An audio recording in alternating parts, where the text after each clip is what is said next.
Globus.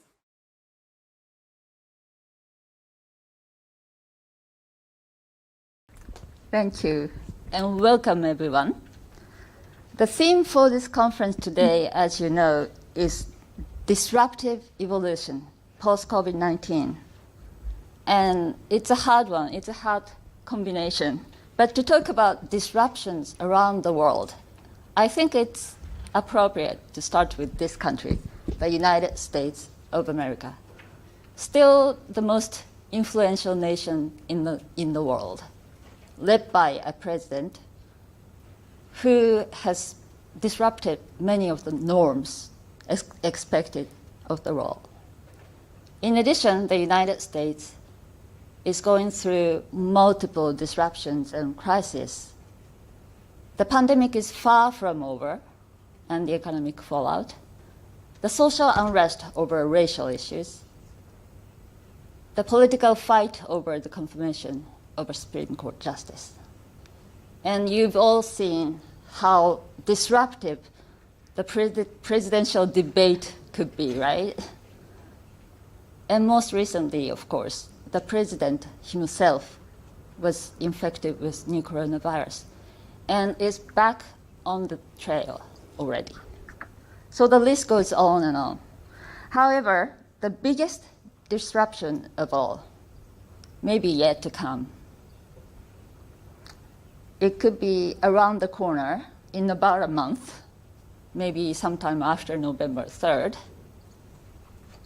You all know what I mean. Even for us, watching from outside, it's a scary thought, isn't it? So, as the world watches with anxieties, what's going to happen to the United States on November 3rd and beyond? And is there a hope for evolution in American politics going forward?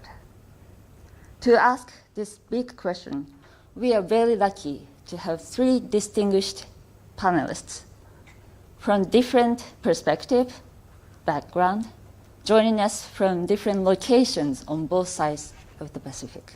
So without further ado, let's start the conversation.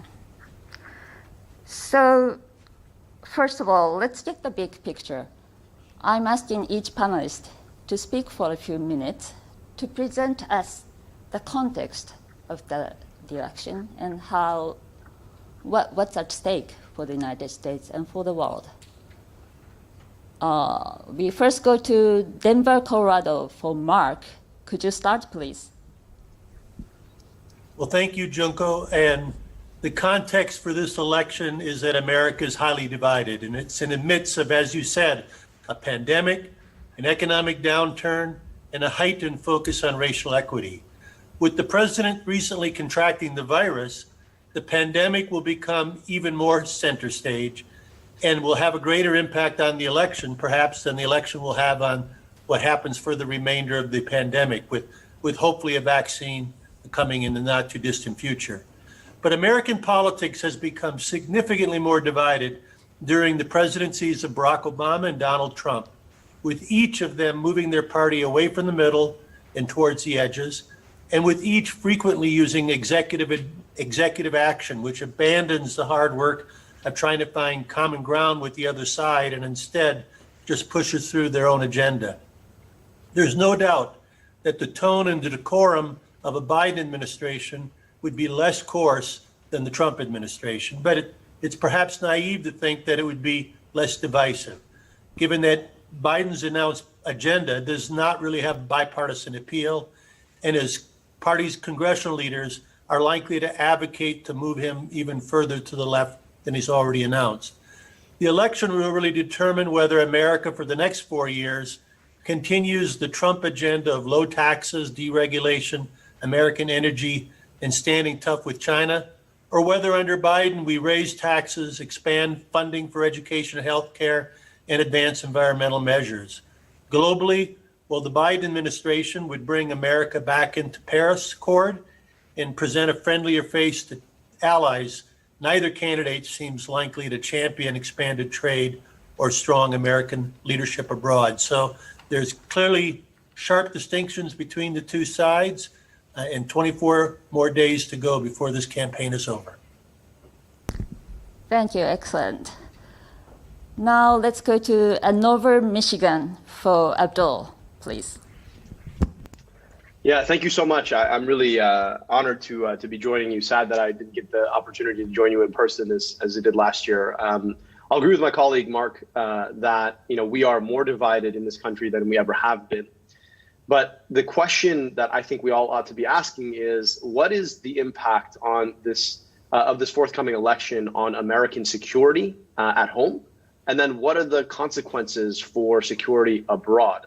I think, Junko, that never event that you were alluding to, that perhaps for the first time in its history, the United States might not have a peaceful transition of power if the president were to choose not to leave office, if he were in fact defeated in the election. That is the situation that I think a lot of us are waiting on pins and needles and hoping that never comes. But what it does speak to is a certain devolution of American norms and mores with respect to democracy, but also all of the civic infrastructure that democracy depends on, including a free and fair and open press without engagement or interference by those in power, and a civil society that unfortunately, because of changes in the way that we communicate and the advent of an ad-driven social media, I think has started to deteriorate.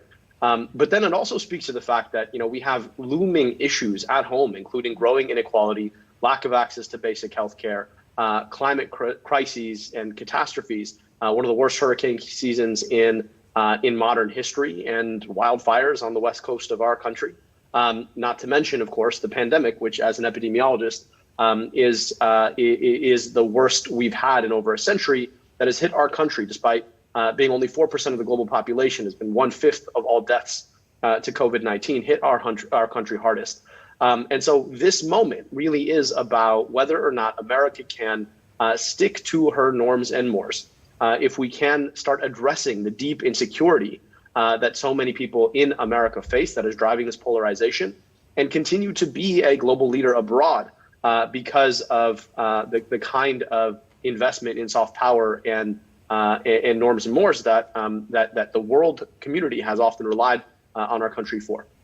Thank you. Great. The last but not least, Well, Toshi thank you. in Tokyo. Thank you. You're from Japan. Great to be here. And whenever I observe the U.S. election, I sort of enjoy it as a spectator sports. But this year, I can't really enjoy it because the choice is so dire. Right? And I think in 2016, the election results were so close. It could have gone both ways, right? But Mr. Trump won. But this 2020 is totally different because this is a selection after experiencing 4 years of Trump. So if America decides to choose Mr. Trump again, I think they have to fundamentally sort of change their self-image about the U.S.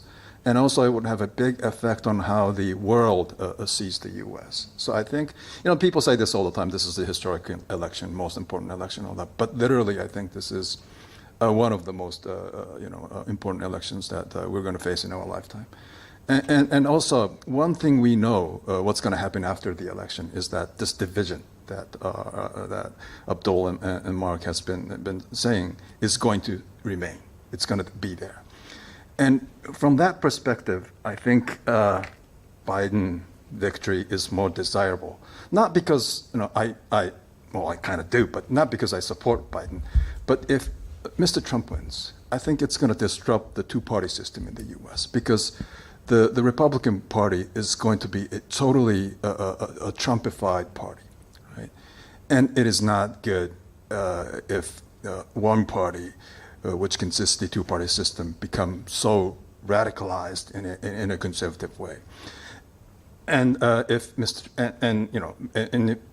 Trump wins, I think it's going to Sanderize the Democratic Party. I don't know if it's the right term, but the Sanders wing of the Democratic Party is going to be much stronger, I think, if Trump wins. So from that perspective, I think a Biden win would sort of put America in a relatively a sane position.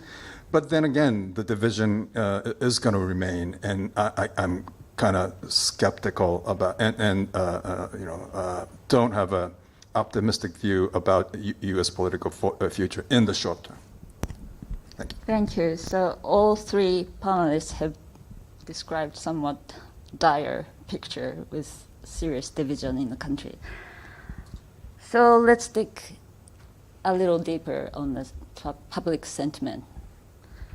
The national poll suggests that Biden is leading Trump by double digits. And in swing states, he's leading slightly. And that's exactly what we saw 4 years ago. And we all know what happened afterwards. So what's really happening beneath those numbers?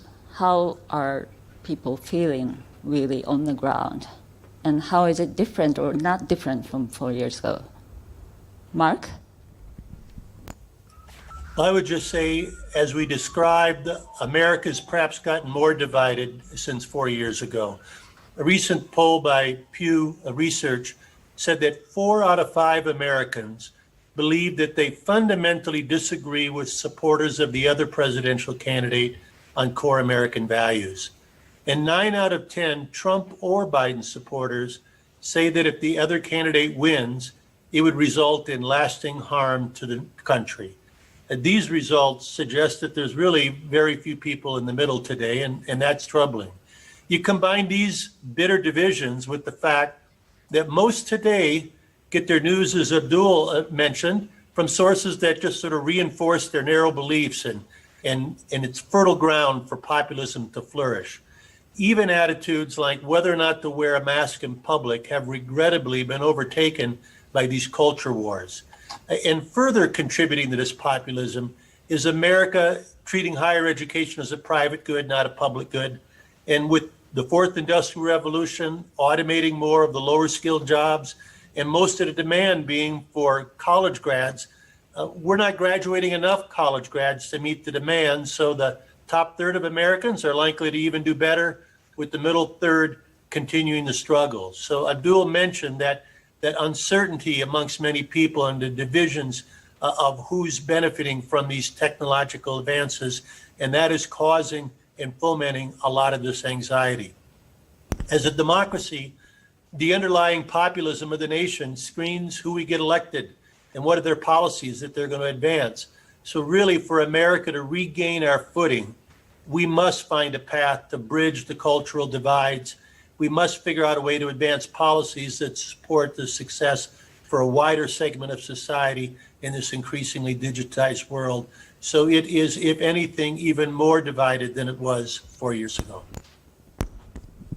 So we're seeing the populism that Mark mentioned on both sides, driving the extremes, extremists driving the country.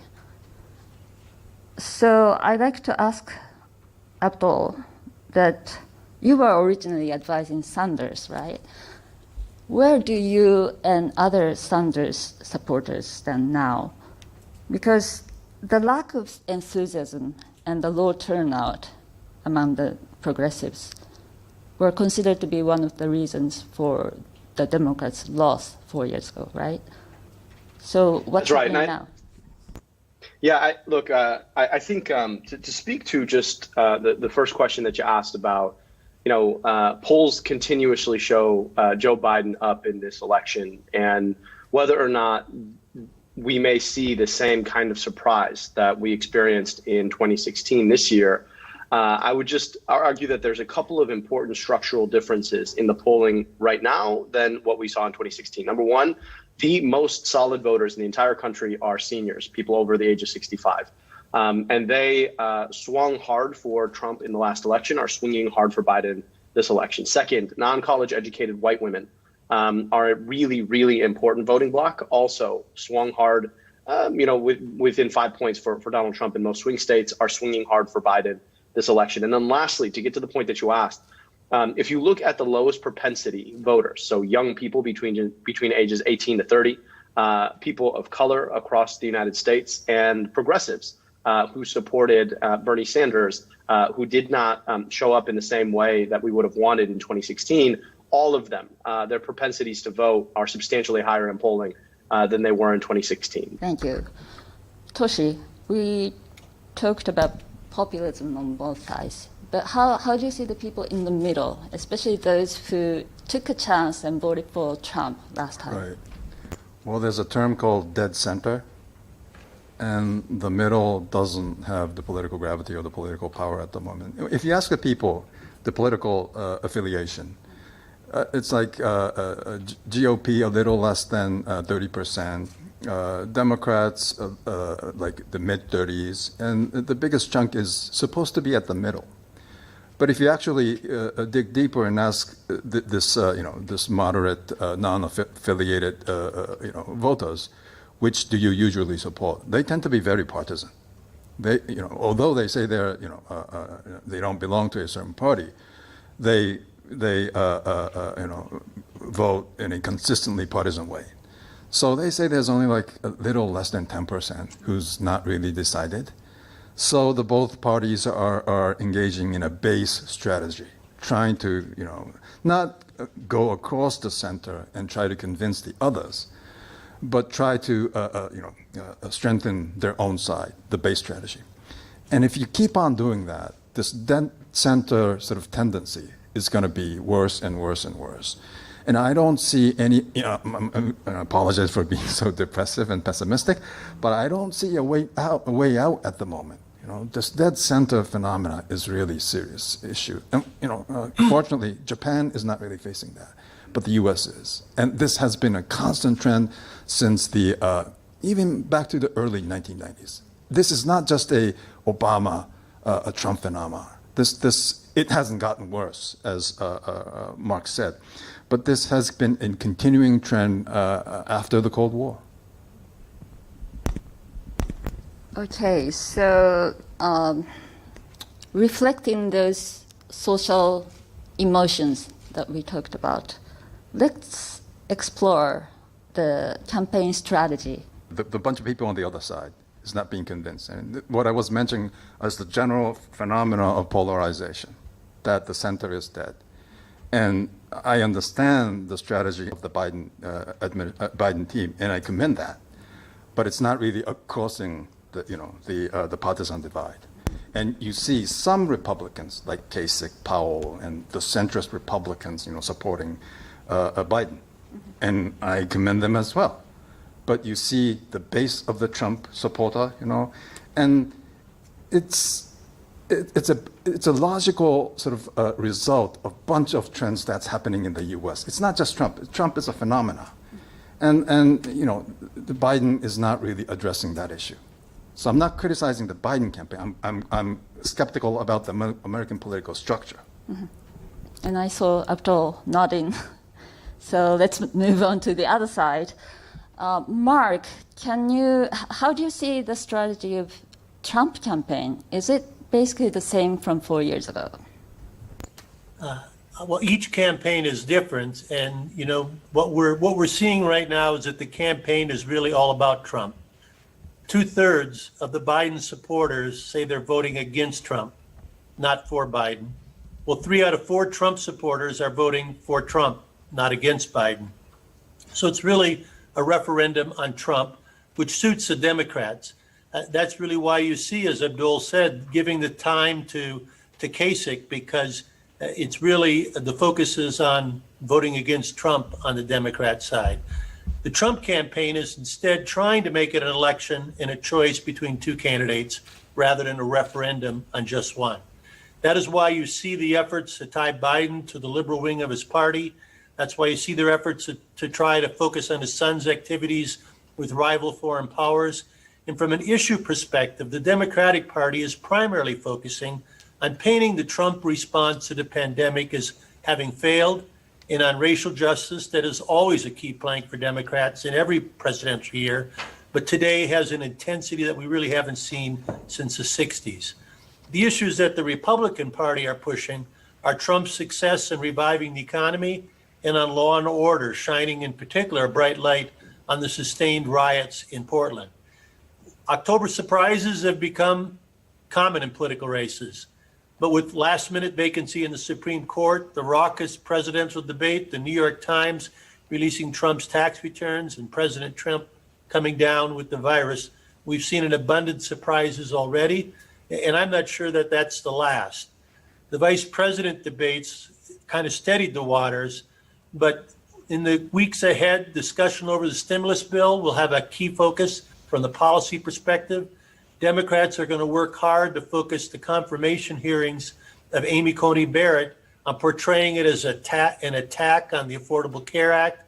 And Trump is likely to be holding large rallies for his campaign each day between now and the election, despite the health and presence of the pandemic. And as I mentioned, it's even become a cultural issue as to whether you wear a mask and maintain social distances in public. And I think you'll see that in vivid display in the weeks ahead.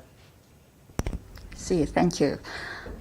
So I now want to move to a unique question to this particular election, which is the integrity of the election.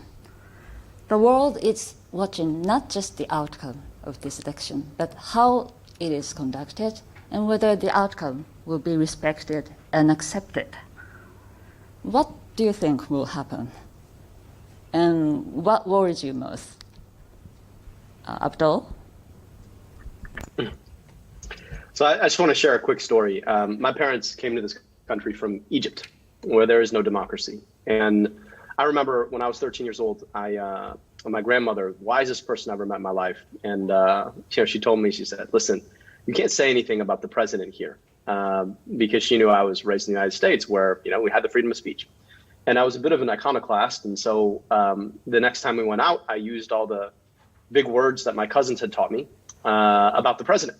And that night, I thought I'd gotten away with it. And we had plainclothes cops come to the door asking about where I was. And my grandfather, I'd never seen him afraid in my life. He asked me where my passport was, and he held it up like an amulet. He said, he's an American. You can't say anything to him. You can't do anything to him. And they went away. And it was a moment of really appreciating what it meant to live in a democratic society. And what we've seen over the past 3 years is a consistent chipping away at the norms and mores of democracy. And then that is heightened in the lead up to this election, where the president of the United States continues to talk about the election as if it has been rigged, right? He brought paramilitaries onto the streets in Portland and brought frankly the military onto the streets in opposition to a peaceful protest in DC. And all of that is extremely alarming about whether or not this president respects the rule of law and respects the norms and mores of our democracy. And I think that, my hope is that not only will Joe Biden win, but he will win in a landslide so that there is no oxygen for the president to claim that the vote has been rigged. And then you add that to the structural reality of the fact that people are afraid about voting and waiting in line in a pandemic. And so a lot of states have tried to facilitate voting by mail, which of course Donald Trump uses to vote in New York, where he is actually a resident, but has claimed is a rigged process despite no evidence in that direction. So that's what I hope. What I fear is, in fact, there was a really strong article written in The Atlantic that I think should make everyone's hair stand on end about all of the different ways that a president could leverage his authorities to muck with the process of counting ballots and a free and fair election. And so that is the kind of never event we would never want to see in our country. I believe deeply in our democracy, in the ways that the rules are written. The last thing we haven't talked about, and I just want to put it out there, is that, in 2016, all of us will remember the fact that Donald Trump was elected president. There was another thing that happened. In 2016, the median child born was a child of color. And in a lot of ways, what we're seeing right now is a politics that is about whether or not we are truly a multiracial, multi-ethnic, multi-faith society.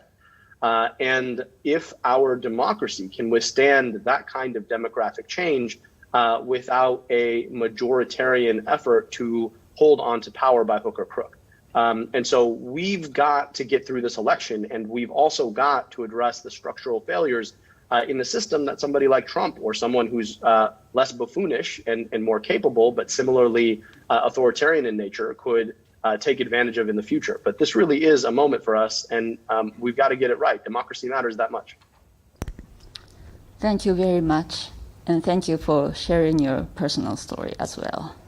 And Mark, the same question to you. And you are a university president now and in a position to educate young people about democracy.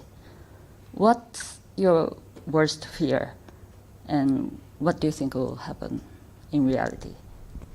Well, one of the things we've been most proud about Americans is peaceful transfer of power, and we need to continue to be. I'll match a story that Abdul shared.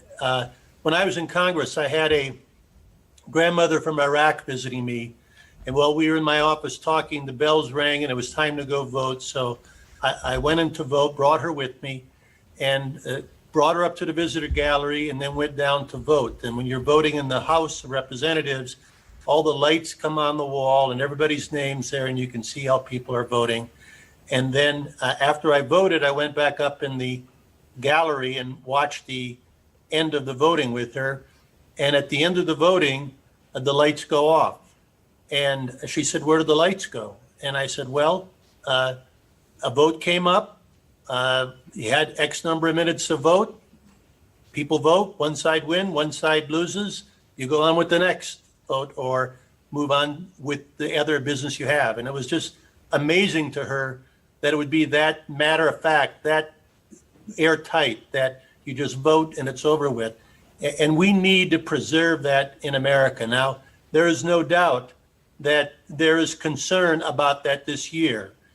With Trump's unwillingness to state he will accept the outcome of the election, which, as Abdul said, with his talking about it being a rigged election. But let's be clear that the Democrats did not really accept the result of the last election with their extended, inconclusive inquiry into the alleged Trump involvement with Russian election interference, with the impeachment attempt earlier this year.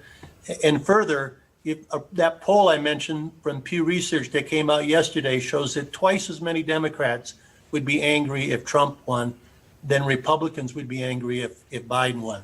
So I think there's cause for concern here, really no matter who wins, but I hope and believe that it is exaggerated.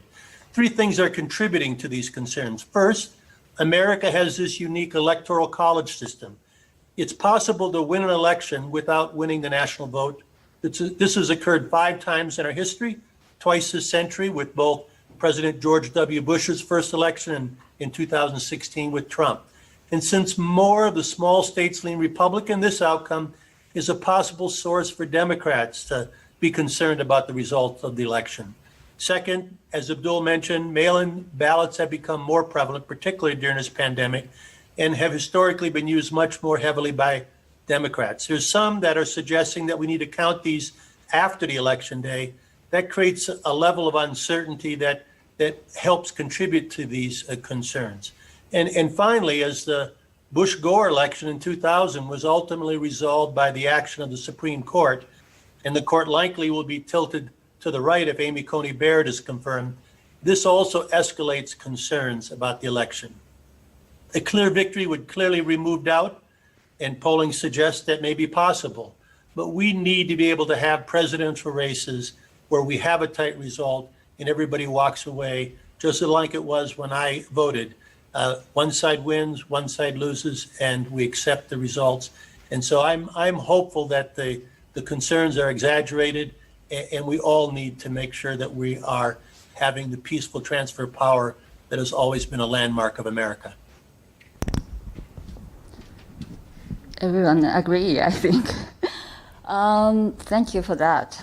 So we don't know exactly what the scenario will be, but it could go wrong both ways, as Mark was saying. Well, I also... What would be, can I ask you to mention the global implication as well? Oh, the global implication. Well, I also hope the concern is exaggerated, of course. And sorry, I don't have a good story to share on my part.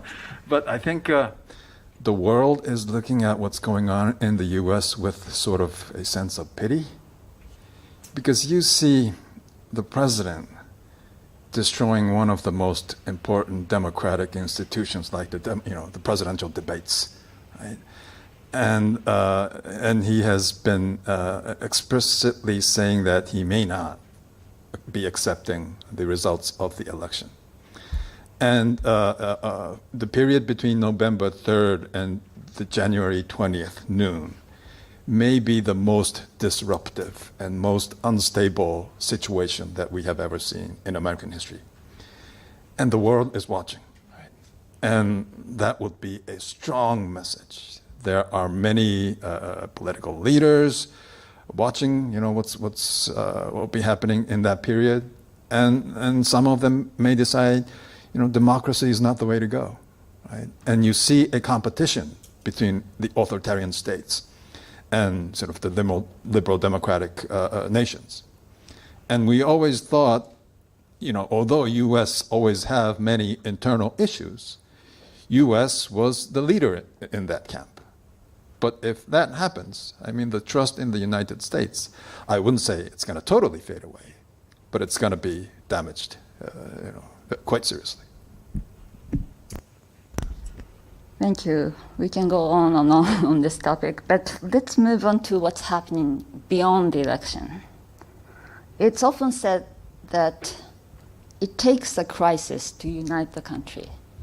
However, it seems like the COVID-19 pandemic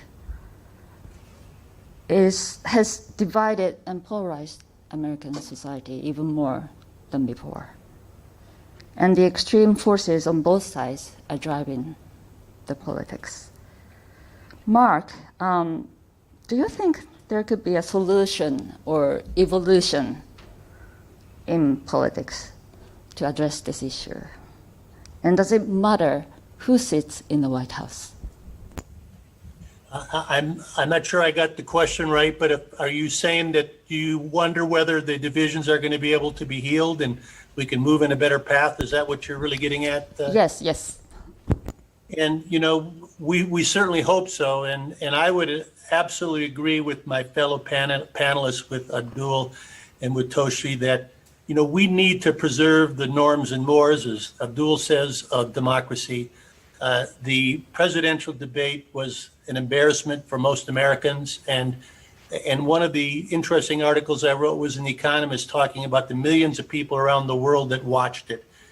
And what a bad message that was for us to be sending to them. So there is no doubt, and Americans pride themselves in being a beacon that can be a good example for others, a good example for democracy. And we absolutely positively need to find a way to get back to that. The challenges we've had as the parties have been moving towards the edges, that seemingly every issue becomes partisan and a bitter fight, and there's less room to bring the middle together. If you look at the national symbol of the United States, the only words written on it are E pluribus unum, and that's out of many one. Our Constitution was set up that it only works if we bring these opposing sides together. So we need to do that. But part of the challenge we have is that both parties have platforms that are perhaps more liberal or more conservative than the prior presidential race. We have talk of things like statehood for Puerto Rico or Washington, D.C., expanding the number of justices in the Supreme Court, all of which would be highly partisan. So we need to try to figure out a way where we can come together in take our differences, meet each other, have those debates, and try to see if we can't come to common ground and not have every single issue that is brought before us have to go to the end extremes of partisanship. Thank you. Abdul, you recently published a book titled Healing Politics. And in that book, you argued that the country is plagued by political epidemic, right? Is there any realistic remedy for this political epidemic? Can politics correct itself and heal the society going forward? Yeah, I appreciate the question. So what I talked about in the book is this notion that we're suffering an epidemic of insecurity. And what I mean by that is the subjective anxiety and fear about the future when you think about where you sit and where your children are headed. And underlying that, right, because every epidemic has a cause. The COVID-19 pandemic has a novel coronavirus. In our country, it's been a governing consensus over the past 40 years that has watched basic public goods chipped away at and sold off to major corporations who either exclude the poorest Americans or they squeeze everyone else, right? So it's either exclusion or extraction. And the consequences have been less and less funding for basic things like public education, a failure to invest in, as Mark called it, the public good of higher education, a healthcare system that costs more than any other high-income country in the world, that delivers mediocre outcomes at best and leaves about 10% of our country out, housing that is becoming more and more unaffordable, particularly for the poor, and then stark, clear racism. And this is only one of the epidemics that we face. I'd also argue that we have a pandemic of systemic racism that we're finally coming back to since the 1960s, and of course the pandemic of COVID-19. I argue in the book that if we have a chance, it's going to be because we are able to find in empathy. And what I mean by empathy is not the idea that you can just let someone who's doing something wrong continue to do it because you feel for them. It's the ability to look someone in the eye and ask not just what are you doing, but why are you doing it? What is the pain? What is the fear that is driving the situation that you're in right now, and how can we take that on? And I think that in order to get there, we are really going to have to rethink what it means to establish a common conversation. I honestly think that a lot of this, as Mark and I think seem to agree, is that our public conversation has been hijacked to give us the most extreme version of whatever thing in 280 character tweets, and then use that, continued driving and acceleration of polarization of our conversation to sell us something. And it means we're going to have to actually structurally solve some of the bigger challenges that are tearing us apart. I mean, if you can't afford healthcare for your sick child, if you're worried about losing your home, if, as 50% of people in our country they don't have $400 of disposable income. If we can't deal with those issues, it's going to be really hard for us to move forward. And so it is incumbent on all of us to find a way forward that allows us to see what someone else is suffering, but also the willingness to take on the structural features in our society that have corrupted our politics, left more and more corporate money flowing into campaign coffers and divided our public conversation. And so it really is going to take multiple different kinds of solutions to be able to get this right. But I believe we can. I mean, this country, if it does nothing else well, our country corrects. It's the most beautiful thing about our country. And this is a hard time, but I believe deeply that we can get through it. But it's going to take some real lifting. Thank you. Unfortunately, our time is running up. So let's move to foreign policy debate.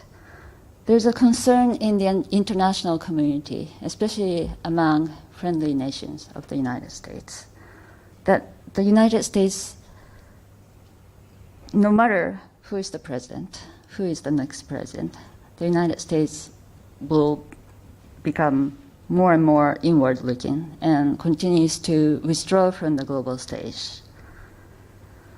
Do you think this election will or will not change the course of the U.S. foreign policy, including its relations with Japan? Toshi? Well, thank you for the question. I think everybody here knows that Japan managed the Trump shock relatively well compared to other countries. Not that Mr. Trump was our favorite president, but Mr. Abe successfully managed, his sort of personal relations. And for Mr. Trump, this personal relations is the relations between two nations. So that's the first point that I want to mention. So compared to other countries, there are fears in Japan about Biden sort of backing down on the China's aggression and all that. I don't see that coming because in the 2010s, I think perception about China has totally changed in the U.S. So before, yes, you could have said that Democrats are softer on China, whereas Republicans are tougher, but that's no longer the case. But the other worries is that if you look at the sort of the base of the party, if you ask the ordinary people, Democrats are totally not interested in strategic issues. The threat perceptions they have is, if you list the top 7, It's like COVID, global warming, and China does not that come in the top 7 list.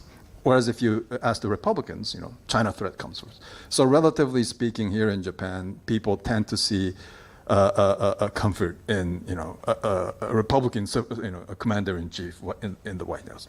But the most important thing that I want to stress is the continuity between the Democrats or sort of the Trumpian trend and the Sanders or the Warren wing, where they're not really interested in managing the world, upholding the liberal international order. And I understand the motivation is totally different.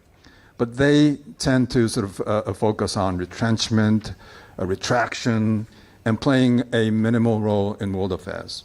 So that this continuation or this similarity between the two, left and the right wing, of the two party is what's worrying for Japan. So in that respect, I would prefer a sort of a vital center, internationalist output, which U.S. sees its role as upholding the liberal international order. But I see that sort of thinking fading in Japan. I understand that Biden is trying to revive that, but I'm not sure whether that would resonate with the American public.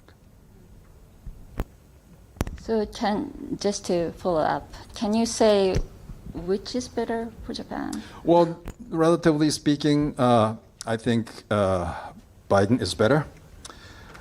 We may have many difficult issues between the Democrats, but U.S.-Japan relations doesn't exist in a vacuum. The only issue that we deal with is not just simply the rise of China. So in that respect, we hope that U.S. would play a more constructive global leader role upholding liberal international order.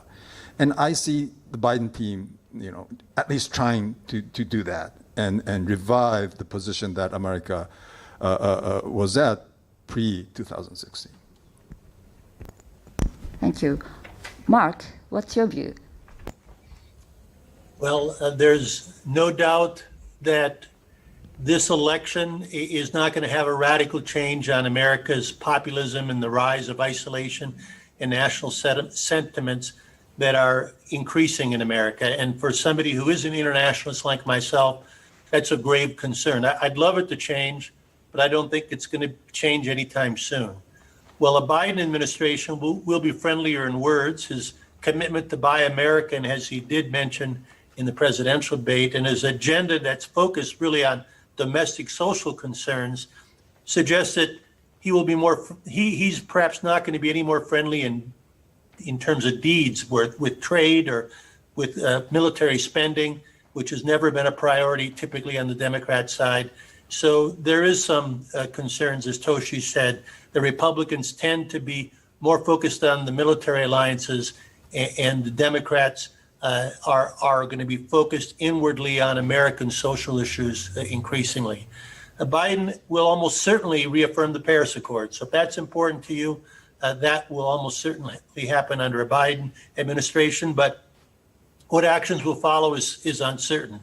Well, Biden has expressed a desire to change America's approach towards Iran.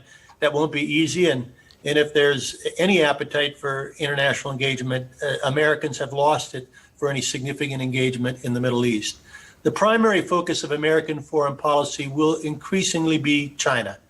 3 out of 4 Americans have a negative view of China. So there's few matters that Americans have more consensus.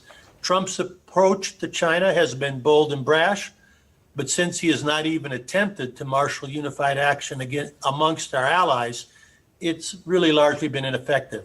Biden will most certainly be more collaborative with allies, but whether he will be more assertive is in doubt. And no matter the outcome of the race, the rivalry for technology supremacy between the US and China is going to escalate, and the importance of things like cybersecurity and space will rise. All of this suggests that whatever party wins, Japan will continue to be amongst America's most important allies, and I would suggest its most important ally. Thank you. Abdul, do you want to add something?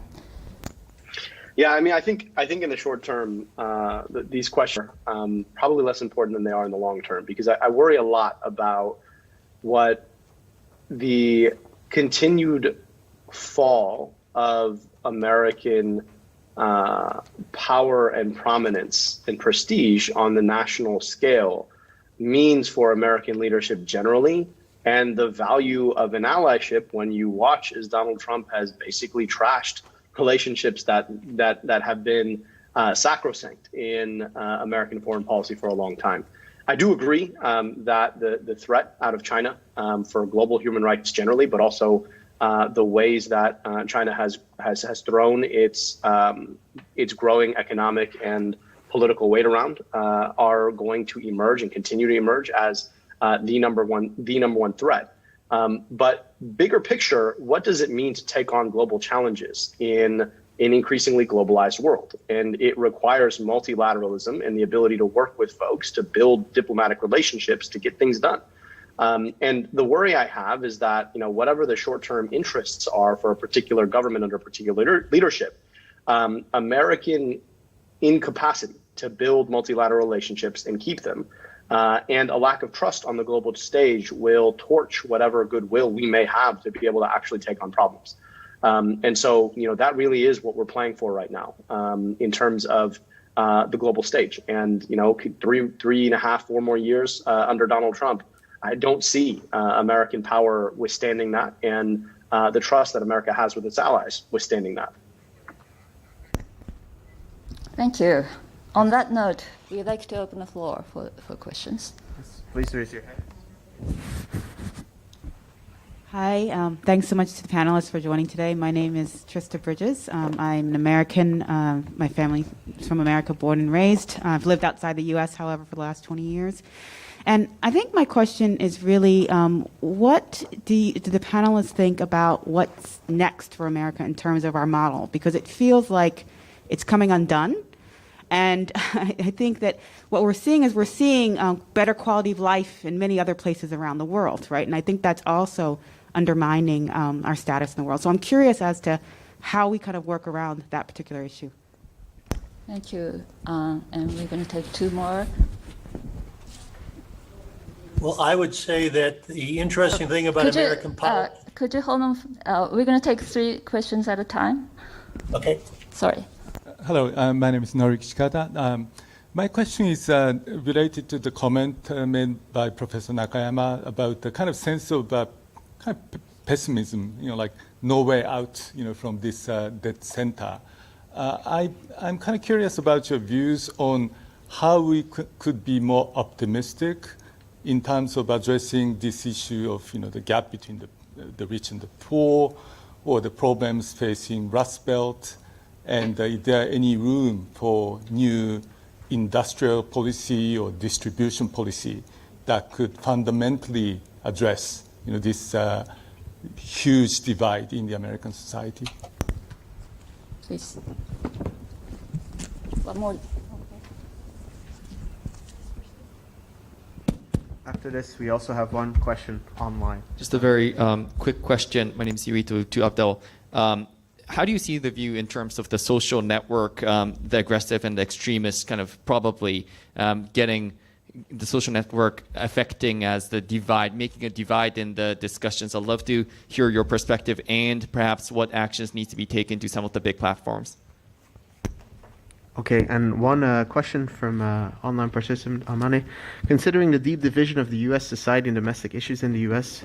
faces, how much new administration after the new election will involve a collective security issues such as Hong Kong, South China Sea, Middle East, etc.?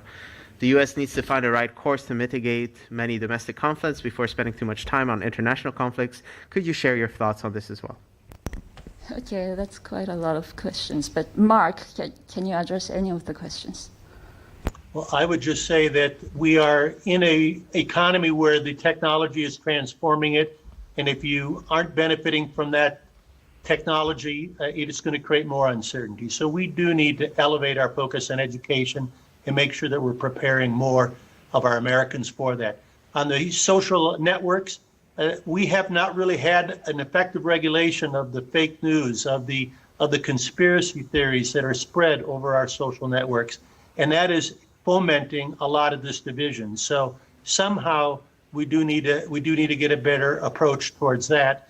And there is no doubt that our collective security issues are of grave concern, but typically only when they really present themselves as a significant challenge. And so it is concerning to me, as somebody who believes that America needs to play leadership in the role, that we have pulled back from that so much, and also that we have not done more to collaborate and build our ties with our allies, because there's no doubt that it will be together that we solve some of these issues, not just any one country by themselves. Thank you, Abdul.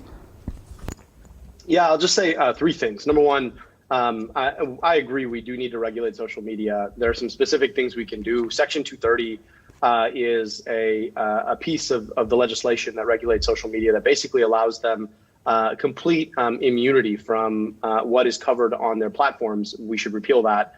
And I also think we just need to break them up, right? The idea that Facebook owns Instagram, owns WhatsApp, owns Messenger, that is a real problem. And they're acting as trusts. And, you know, we have antitrust legislation on the books, and this is what it's used for, just hasn't caught up with the technology. The other big broad point is that, you know, when we get together in international rooms like this, it really is a great conversation.